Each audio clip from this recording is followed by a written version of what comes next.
Film की शुरुआत में हमें एक साइंटिस्ट को दिखाया गया है। वो एक क्रीचर को अपने शरीर में डाल रहा होता है। बाद में उसकी आंखों का रंग नीला हो जाता है और वो एक वेयर वुल्फ में बदल जाता है। इसके बाद सीन चेंज हो जाता है और हमें लैंग जून नाम के एक आदमी को दिखाया जाता है जो अपनी गाड़ी से सामान पहुंचाने का काम करता है। जून न्यूज में सुनता है कि शहर से बहुत सारे लोग अचानक गायब हो रहे हैं। तभी जून को उसके अंकल झांग का कॉल आता है। अंकल जून को हैप्पी बर्थडे विश करते हैं। जून अपने रास्ते में गाड़ी को पलटते हुए देखता है तो वो अपनी गाड़ी से उतरकर वहाँ देखने के लिए जाता है।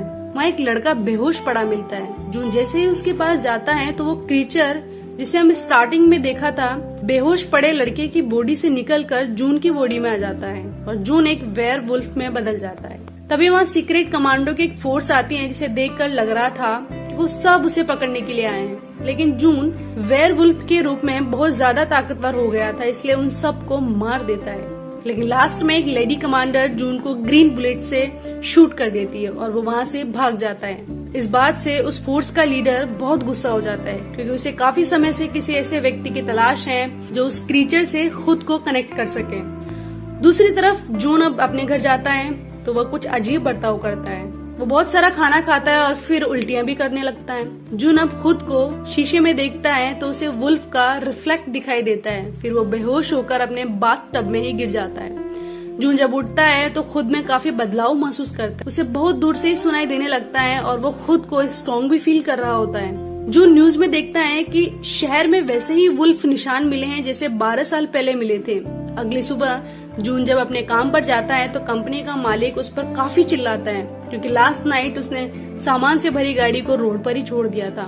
उसका बॉस जाते समय जून को एक कैन से मारने की कोशिश करता है, लेकिन जून उस कैन को इतनी जोर से मारता है कि वो वापस जाकर एक दीवार से क्रैक कर देता है। ये देखकर उसका बॉस काफी डर जाता है। जब जून वहाँ से जा रहा होता है तो हम देखते हैं कि एक आदमी जून पर सीक्रेटली नजर रखे हुए हैं। जून एक छोटी लड़की का एक्सीडेंट होने से बचाता है। तभी जून को अपने बचपन की याद आने लगती है कि कैसे उसे 2 बच्चे परेशान कर रहे थे और वो उसके एक फ्रेंड ने उसे बचाया था।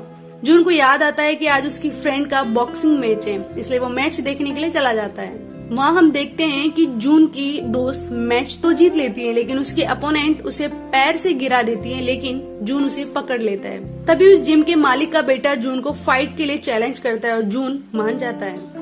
फाइट में जून एक मुक्के में ही बेहोश हो जाता है। इसी बीच हम कमांडर फोर्स के लीडर को देखते हैं जो अभी भी जून पर नजरें रखे हुए हैं। साथ ही हमें ये भी पता चलता है कि स्टार्टिंग में जिस साइंटिस्ट ने उस क्रीचर को अपनी बॉडी में डाला था वो जून के पिता थे, जिसकी किसी कारण से मौत हो गई थी और जून की माँ की भी किसी बीमारी के कारण मौत हो चुकी थी, इसलिए जून अब अकेला ही रहता है। दरअसल जून ही अब इस कंपनी की आखिरी उम्मीद है क्योंकि जो क्रीचर जून की बॉडी में है वो अब जून से अच्छे से कनेक्ट हो गया है। वो फोर्स लीडर फिर से अपने आदमी भेजता है जून को पकड़ने के लिए। जून अगले दिन सुबह जब होश में आता है तो खुद को अपने फ्रेंड के घर में पाता है।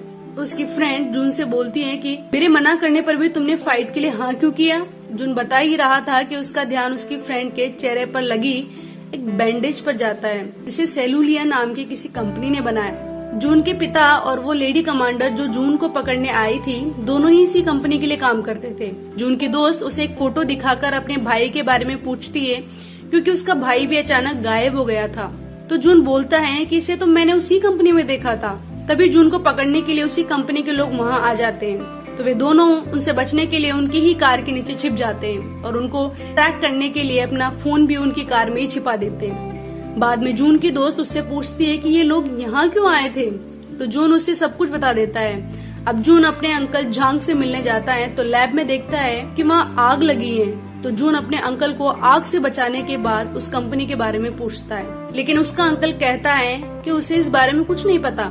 जब जून वापस जा रहा होता है तो वही आदमी फिर से जून का पीछा करने लगता है, लेकिन इस बार जून उसे पकड़ लेता है और अपने दोस्त के घर ले जाता है। तभी वो आदमी कहता है कि मैं तुम्हारा पीछा इसलिए कर रहा था ताकि मैं भी इस सेलुलिया कंपनी के बारे में पता लगा सकूं। वो आदमी जून को इस कंपनी के बारे में बहुत सारी जानकारी दे देता है। साथ ही वो एक हैकर भी होता है, इसलिए जून उसे अपने साथ रख लेता है। वो आदमी जून से कहता है कि ये कंपनी ऑयल बिजनेस के लिए फेमस है, लेकिन साथ में दूसरी कंट्री के साथ बायो वेपन का ट्रेड भी करती है। साथ ही शहर में जितने भी लोग गायब हुए हैं उनको गायब होने से पहले एक गेम खेलने का ऑफर मिला था। इस बात से जून की फ्रेंड भी एग्री करती है क्योंकि उसके भाई को भी ऑफर मिला था। अब जून अपने दोस्त के साथ कहीं जा रहा था कि उसे उसी आदमी का कॉल आता है, लेकिन वो जून को कुछ बताता है उससे पहले ही वहाँ जून को पकड़ने के लिए फिर से उस कंपनी के आदमी आ जाते हैं। जून अपनी फ्रेंड की जान बचाने के लिए उनके साथ जाने को तैयार हो जाता है। तभी उसकी फ्रेंड उनका पीछा करती है और उन सभी लोगों को मारकर जून को छुड़ा लेती है क्योंकि वो एक बॉक्सर है, तो उसके लिए ज्यादा मुश्किल नहीं था। अब जून और उसकी फ्रेंड सीधा अंकल झांग के पास जाते हैं और उन्हें सब बताते हैं। तो इस बार अंकल उनको सारी सच्चाई बता देता है कि वो और उसके पिता सेलुलिया कंपनी के लिए काम करते थे। वो एक ऐसी दवाई बनाना चाहते थे जिससे सभी बीमारियों का इलाज किया जा सके, लेकिन जब उसके पिता की मौत हो गई तो उन्होंने वो प्रोजेक्ट बंद कर दिया। अब जून अंकल को अपने पिता की मौत का कारण पूछता है तो अंकल कहता है कि तुम्हारे पिता तुम्हारी माँ के लिए दवाई बनाना चाहते थे, लेकिन तुम्हारी माँ के मरने पर तुम्हारे पिता ने अपना काम छोड़ दिया, जिससे कंपनी को अच्छा नहीं लगा और उन लोगों ने तुम्हारे पिता को एक कमरे में बंद करके आग लगा दिया। ये सारी बातें सुनकर अब जून को बहुत गुस्सा आ रहा था, तो उसका अंकल उसे समझाता है कि वो कंपनी के खिलाफ ना जाए क्योंकि वो बहुत ही बड़ी कंपनी थी। तभी वहाँ जून को पकड़ने के लिए फिर से कंपनी के लोग आ जाते हैं, उसके अंकल को गोली मार देते हैं, जिससे जून को बहुत ज्यादा गुस्सा आ जाता है और वेयरवुल्फ में बदल जाता है और उन सभी से फाइट करने लगता है। तभी जून को वो ग्रीन बुलेट लगती है और वो वापस नॉर्मल हो जाता है, लेकिन उसकी फ्रेंड उसे विंडो से नीचे गिरा देती है ताकि वे लोग जून को ना पकड़ सके।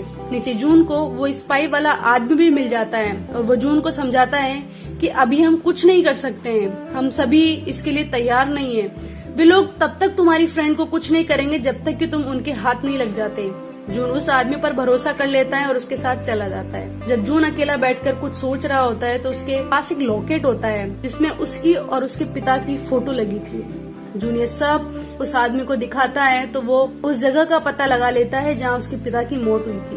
वे दोनों वहाँ जाते हैं तो देखते हैं कि वहाँ भी वुल्फ स्केच के निशान थे। वहाँ उनको एक बॉक्स मिलता है जिसे जून अपने लॉकेट की मदद से खोल लेता है। बॉक्स में उनको एक टैप मिलता है जो उसके पिता ने रिकॉर्ड किया था। उस टैप में जून के पिता अपने प्रोजेक्ट के बारे में बताते हैं कि उन्होंने एक ड्रग बनाया था और उसे सबसे पहले खुद पर यूज किया था। जब उसकी माँ की मौत हो गई तो उन्होंने इसे बंद कर दिया, लेकिन कंपनी वाले उस ड्रग को गलत तरीके के लिए यूज करने लग गए थे, जिसके कारण काफी लोगों की मौत हो गई थी। इसलिए उसके पिता इस कंपनी के सभी इलीगल कामों को बंद करवाना चाहते थे। दूसरी तरफ हम कंपनी लीडर को देखते हैं जो अभी भी झांग की लैब में ही था और वहाँ से सारे सबूत मिटा रहा होता है, लेकिन तभी अचानक कोई उसे मार देता है। जून उस आदमी के साथ मिलकर एक गैजेट से कंपनी के सभी गार्ड्स को बेहोश कर देता है। तभी हमें जून की फ्रेंड को दिखाया जाता है जो अपने पास वाले रूम में अपने भाई को देखती है तो उससे कहती है कि जून हमें बचाने के लिए जरूर आएगा। जून जब कंपनी पहुंचता है तो वहाँ उसे और भी गार्ड्स मिलते हैं जिन्हें जून अपनी वुल्फ पावर से मार देता है। जून को वहाँ कंपनी के खिलाफ सबूत जुटाने होते हैं, इसलिए ये लोग अलग अलग हो जाते हैं। जून अपनी फ्रेंड को भी ढूंढ लेता है और उसके रूम को खोलने के लिए जब जून चाबी ढूंढ रहा होता है तभी उसका अंकल झांग भी वहाँ आ जाता है और वो जून से बोलता है कि उसने अपने ब्लड से वो मेडिसिन बना ली है जो उसके पिता बनाना चाहते थे। तभी वहाँ जून के पिता और अंकल झांग का एक वीडियो प्ले हो जाता है जिसमें जून के अंकल कंपनी के साथ मिलकर वो मेडिसिन बनाना चाहते हैं, लेकिन जून के पिता मना कर रहे होते हैं। तो झांग जून के पिता को उसी कमरे में मरने के लिए छोड़ देते हैं। अब जून समझ जाता है कि इस कंपनी का मास्टरमाइंड कोई और नहीं बल्कि उसके अंकल ही हैं जिसने ये सब किया है। तभी वहाँ उस कंपनी की वो लेडी कमांडर भी आ जाती है जो जून को बताती है कि इसी ने कंपनी के मालिक को भी मार दिया है और तुम्हारे पिता को भी इसी ने मारा था। तभी वो लेडी कमांडर झांग पर फायर करने लगती है, लेकिन इससे उसे कोई फर्क नहीं पड़ता है क्योंकि उसने अपनी बनाई हुई दवाई पहले ही खुद में इंजेक्ट कर ली थी। अब झांग पूरी तरह से वेयरवुल्फ में बदल जाता है और साथ में जून भी वेयरवुल्फ में बदल जाता है। दोनों में काफी देर तक फाइट होती है और दोनों ही लड़ते हुए बाहर आ जाते हैं। तभी जून की फ्रेंड झांग के गले में एक रस्सी डाल देती है, इसे जून पकड़ लेता है और झांग को लटका देता है। फिर वे लोग करंट लगाकर झांग को मार देते हैं। आखिर में जून उस कंपनी की सच्चाई सबके सामने ले आता है और वे गायब हुए सभी लोग भी वापस मिल जाते हैं। इसी के साथ ये फिल्म खत्म हो जाती है। Thank you.